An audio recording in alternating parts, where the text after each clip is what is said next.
So what do you use for editing? Kdenlive, it's not great. Kdenlive? Yeah, it's not. I've tried it before, man. What do you use I yourself?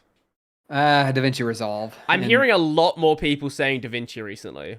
yeah, I love it. Especially with like 19, they've Mhm, introduced a bunch of like audio filtering and whatnot by mhm, itself, so you can normalize audio and whatnot.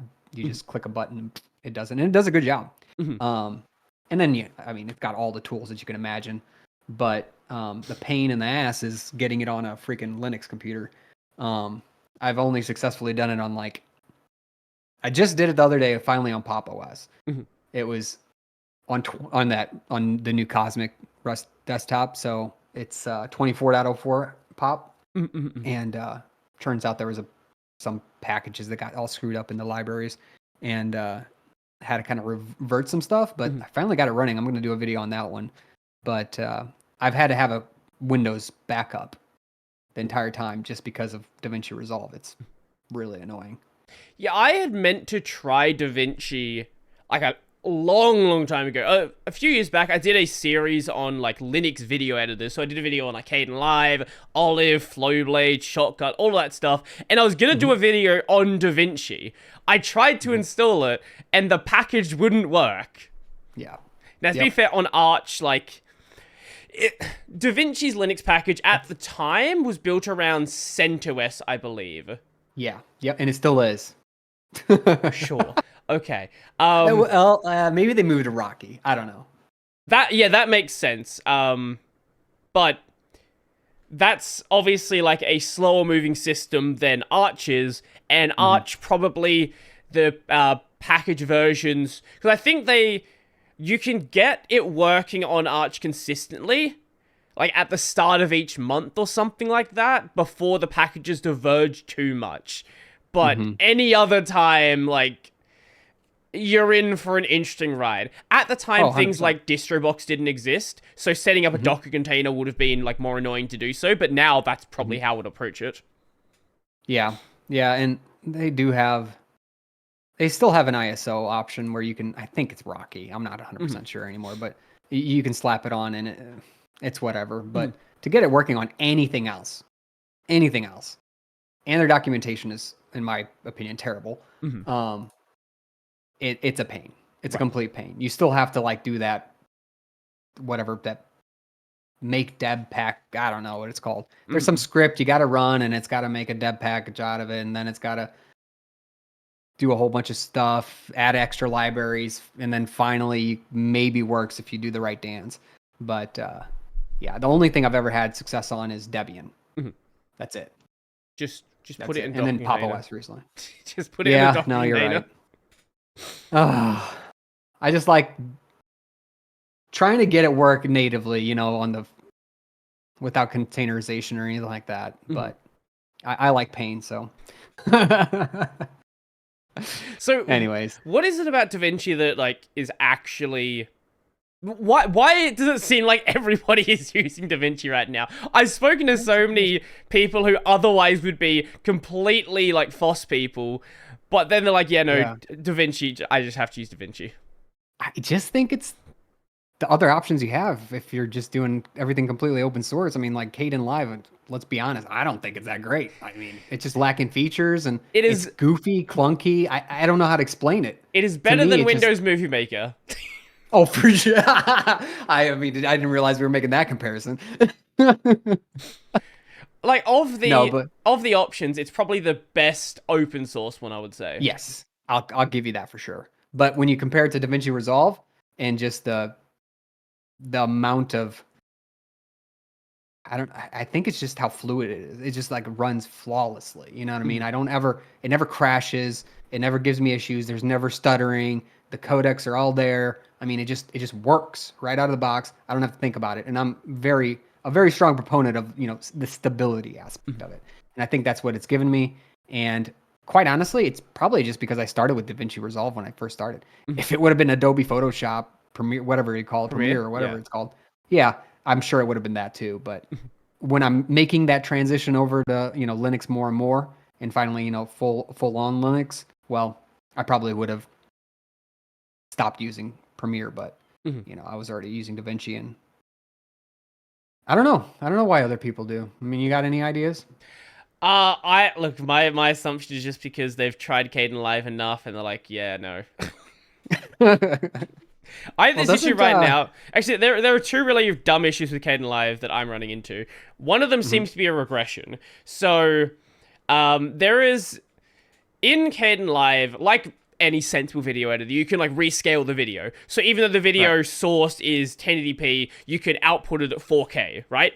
Mhm, Completely normal feature. The problem mhm. is the transform effects don't respect the resize. So Oh no. if you resize horizontally, not vertically is fine, but horizontally, Uh-huh.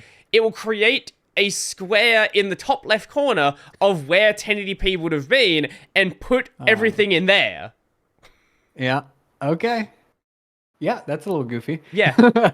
Also, That's with the really rescale, goofy. sometimes it just renders a green line at the bottom of the video, which Mhm. is also fantastic. I'm sure you love dealing with it. I Yeah. did think of one other thing that it's kind of newer, Mm. but in the studio version of DaVinci Resolve, um, they have the ability to just cut out basically all the silent parts Mm-hmm. and get a transcription and just, you know, by the transcription edit instead of having to even like listen. Mm-mm. I think it's annoying to listen to my own voice, so where I can tune it out. It's nice, Mm-hmm. but you know, there's just those like little features that they've added that, you know, open source is just, you know, trying to. It's going to take a while to catch up to. Right. Right. Like, you need something. You need something like Blender, right? Like, oh, Blender has a video editor, but Blender's video editor Hmm. is you're not good. But like, I mean, something at the quality of Blender for 3D modeling, or Yeah. something at the. I know like Critter isn't perfect, but Hmm. as a drawing program, people Hmm. like include it in the discussion with like Clip Studio Paint, Paint Tool Yeah. Sci, Photoshop. Like Critter Yeah. is part of that discussion, even if it's not like everybody's first choice. We just don't have something like that for the video editor space. Well, looks like we should make some. But there was a project that was like going, that was trying to do that. Olive was being developed, but it was like mainly being Mhm. written by one guy, Oh, and sure. he had like another job, and he was a YouTuber as well. And the project, just Yeah. Too it's many it's things going difficult on. to it's difficult to build something like that to the point where other people want to get involved. And when Hmm. you have a project like that, it's not like a terminal or a text editor where it's a fairly easy thing to like Right. get involved in. A lot of a video editor, most people are not even going to be able to touch. They can maybe deal with, buttons and UI stuff, but Right. how do you implement, I don't know, a noise suppression filter, or how do you Right. implement a blur filter and like different kinds of blur, right? Right. Yep. Most people just don't have that knowledge. Right. Yeah. I mean, just codecs alone, trying to manage everything. I mean, Mhm. it's a big undertaking. Yeah. I mean, for what it is, Kdenlive is it is great Mhm. when you stop and think about it, and you know, you're talking about all these things, and the team has been able to actually get something out there that's useful, that's open Mhm. source, and you know, they definitely deserve to be you know, thanked for that. And it's only going to get better. You know what I mean? It's not like you Mhm. can't use it or it's unusable or anything like that. I don't want to say that at all. Mhm. I just think it's the creature comforts that come with some of the other um video editors, and specifically just making the video editing process go a little faster. I think that's really it for most people. Mhm. What about making thumbnails? What do you use for that? Because I use GIMP.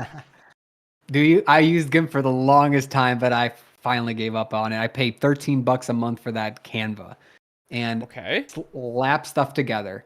It's all web based, 100%, Mhm. and I think I've probably made the last 300 uh, thumbnails on that. Mhm. Mhm.